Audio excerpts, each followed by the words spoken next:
सभी बहन भाइयों को नमस्कार।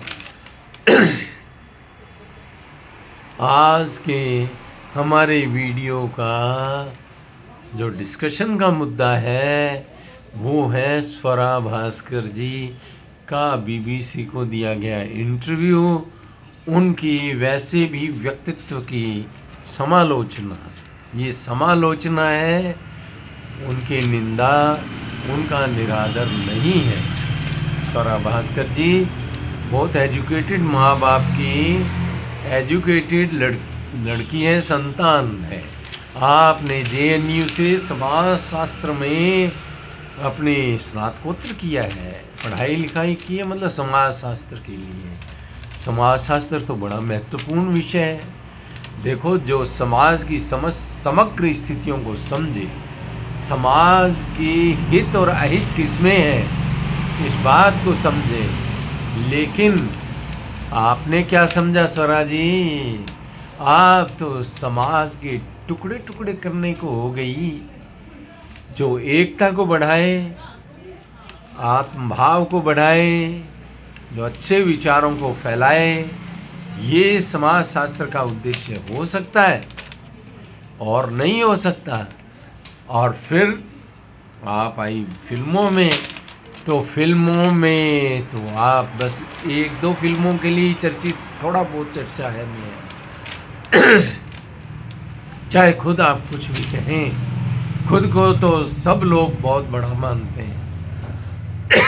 मैं भी अपने आप को पता नहीं कैसा यूट्यूबर समझता हूँ, जो गलतफहमी हो सकती है। इसलिए आप तो तनु वेड्स मनु एक फिल्म में इनकी सहेली बनती हैं, अपने कंगना रनौत की, जो एक उद्देश्यपूर्ण फिल्म इमरजेंसी का जिन्होंने निर्माण किया, आप उनकी सहेली बनी।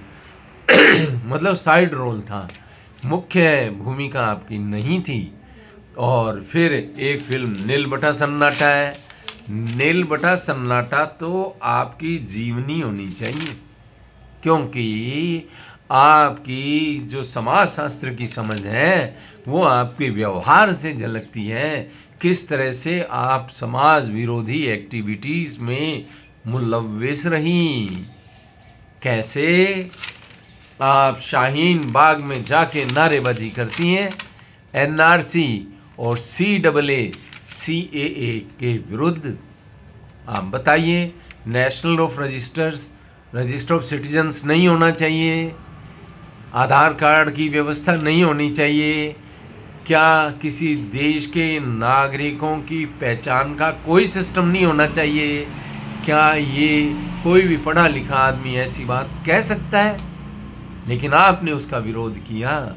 सीएए जो किसी भी भारतीय नागरिक की नागरिकता को नहीं छीनता, वो केवल बांग्लादेश, पाकिस्तान, अफगानिस्तान जैसे देश, जो इस देश के ही कभी हुआ करते थे, और वहाँ जोगेंद्रनाथ मंडल जैसे लोगों के कारण हमारे दलित भाई फंस गए और आज भी उन पे जुल्म होते हैं।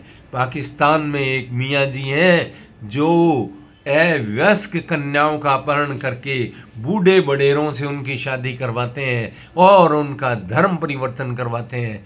वो कोई समाज शास्त्र के स्नातकोत्तर पढ़ी लिखी लड़कियां नहीं होती, वो तो 10-12 साल 13 साल की बच्चियों का अपहरण करते हैं। इनकी छोटी उम्र की बच्चियों का तो वैसे भी इनको शौक ज़्यादा है। तो आपने एनआरसी का विरोध किया, सीएए का विरोध किया। आप कहती हैं कि डॉक्यूमेंट्स नहीं दिखाएंगे, तिरंगे का सम्मान करेंगे, कॉन्स्टिट्यूशन की रक्षा करेंगे। अरे कॉन्स्टिट्यूशन के प्रावधानों के अंतर्गत ही तो एनआरसी और सीएए आया। तो फिर तुम कौन से संविधान की रक्षा करेंगी, कौन से राष्ट्रवाद के लिए तिरंगे की रक्षा करेंगी, जब राष्ट्र के जीवन के लिए ही, राष्ट्र के अस्तित्व के लिए ही तुम खतरे वाली बातें करती हो। वहाँ जाके शाहीन बाग में लोगों को भड़काती हो। और वो तो बेचारे हैं ही कब कम पढ़े लिखे, और पढ़ लिख भी जाएंगे तो उनकी जो मजहबी मान्यताएं हैं वो उस पढ़ाई का ठीक से उपयोग नहीं करने देंगी। लेकिन आपकी क्या तकलीफ़ है? आपने ये क्या किया? फिर आपने फ़हद अहमद साहब से शादी करी। आपका बेंट ऑफ माइंड पॉलिटिकल है, आपके विचार पवित्र नहीं हैं, आप राष्ट्र, समाज और व्यक्ति के अधिकारों की ठीक से बात नहीं करती हैं, आपके व्यवहार में झोल है। स्वराज जी, आप जो है फ़हद अहमद साहब से आपने शादी कर ली, देखो क्या कम्बिनेशन हो। आप अपने आप को हिंदू कहती रहेंगी, वो हो गए मुस्लिम। लोगों को अच्छा मूर्ख बनाओगे दोनों मिलके वोट ले लोगे। फिर वो एमएलए का इलेक्शन लड़ते हैं महाराष्ट्र से, अणु शक्ति नगर से, और फिर वो हार जाते हैं। पैंतरेबाजियाँ जागरूक समाज में नहीं चला करती, और भारतीय समाज धीरे धीरे जागरूक होता जा रहा है। सनातनी जागरूक होते जा रहे हैं कि धर्मनिरपेक्षता का मतलब है सनातन पे हमला करना, सनातन को नीचा दिखाना और इनकी परंपराओं, मान्यताओं और इनका निंदा करना। वैसे अमेरिका के राष्ट्रपति जब शपथ लेते हैं तो बाइबल लेके उनकी मिसेस खड़ी रहती है। क्या वो सेकुलर देश नहीं है? क्या वो सेकुलर देश नहीं है? इस देश में तो कोई गीता लेके नहीं खड़ा होता। अरे यहाँ तो फिलिस्तीन के नारे लगते हैं। ये राजनीति, ऐसी राजनीति करती हैं आप। शाहीन बाग में आपका रोल बहुत ख़राब रहा। आप फिर जो है मौलाना सज्जाद नोमानी से मिलने के लिए गई अपने पति देव के साथ, शौहर के साथ, और वहाँ जाके बगल में खड़ी हो गई और फिर जो है वहाँ जा कर के उनसे वोटों की भीख मांगती हो। ये वोटों की मांग ही थी जब ही तुम जा कर के वहाँ खड़ी हुई। यदि इतने स्वतंत्र विचार हैं, यदि इतने ही तुम एथिस्ट हो, नास्तिक हो, तो ना तो तुम्हें सनातन पे हमला करना चाहिए, ना तुम्हें इस्लाम पे हमला करना चाहिए। फिर इस्लाम के लोगों से वोट लेने के लिए तो वहाँ जाके खड़ी हो जाती हो, और फिर सभाओं में हिंदू बन करके तुम वोट मांगती हो। जनता मूर्ख नहीं है मैडम।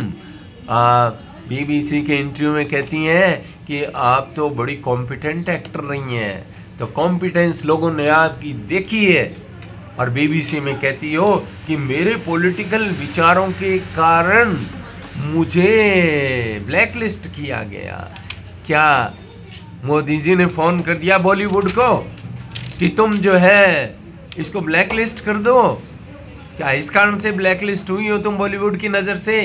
अरे तुम्हारे अभी एक बच्चा हुआ है, आप अपनी फिटनेस को देखो, और जिस फिटनेस के दम पे वहाँ तो शरीरों की बात होती है, उस शरीर यदि तुम्हारा ठीक नहीं है तो तुम्हें भूमिकाएं नहीं मिलती, वरना तो हीरोइन रातों रात बन जाती हैं।